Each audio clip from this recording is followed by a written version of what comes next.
Saturday night, I went to watch Usher in Abu Dhabi. Social media was hyping it up, so I expected to be wild. What I got though, well, let's just say it didn't hit the high notes. And that's something that happens in football every week. The analyst who bangs on about possession stats when you've just been battered 4-0. The scout who promised that Timo Werner would score 30 goals for Chelsea. We've seen it all. It's not bad luck, it's bias. And today we're exposing football's dirty little secret. The people analysing the beautiful game are often as biased as your Instagram feed. Wagwan. Today we're tackling something that might blow your football-loving minds. Biased in football analysis. Not the pundits on Sky Sports. We all know Gary Neville loves a bit of Manchester United favouritism. I'm talking about the professionals at your club.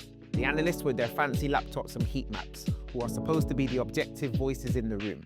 But here's the kicker, these analysts are humans too, and humans come packed with all sorts of biases that can affect their judgment. It's like when a player gets a free pass because he's had a few good seasons, even though he's clearly on the decline.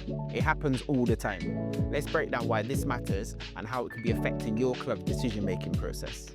First up, let's talk about confirmation bias. This is when analysts look for information that confirms what they already believe.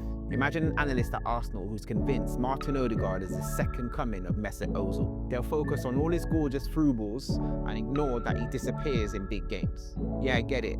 He's got the vision of a footballing prophet. But sometimes he's like a ghost in games where Arsenal need a bit of grit, you know? One of the most revealing studies showed that scouts give more favourable assessments to players who share their own nationality or cultural background. Just think about how many English players Newcastle signed under Pardew as opposed to Benitez. It's not a coincidence. And if I'm honest, I've fallen into this trap myself. In my early days as an analyst, I was asked to watch Džeko before he went to Man City and give my thoughts. This was in the season where he scored 30 goals for Wolfsburg in Germany, clearly performing at a high level. After watching a few games, what was my professional assessment? He's not better than what we already have at the club. And who do we have? Marlon Harewood, Gabby Lahore, John Carew, and Luke Moore. Looking back now, it's embarrassing. The truth is, I was young and I looked at our players like they were superstars. Who was I to say that they were good enough? There was probably also some cultural elements at play. I'm Black British, and with the exception of John Carew, so were the rest of our strikers. And Džeko was a white player from Bosnia. In the end, I was completely wrong. Džeko showed with his performances at Man City and Roma that he was a class above.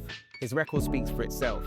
It was a perfect storm of in-group bias with a little bit of imposter syndrome thrown in. Even professionals get things very wrong for human reasons. Join me next time where we'll explore more types of bias affecting performance analysis, and we'll dive into the science behind it all.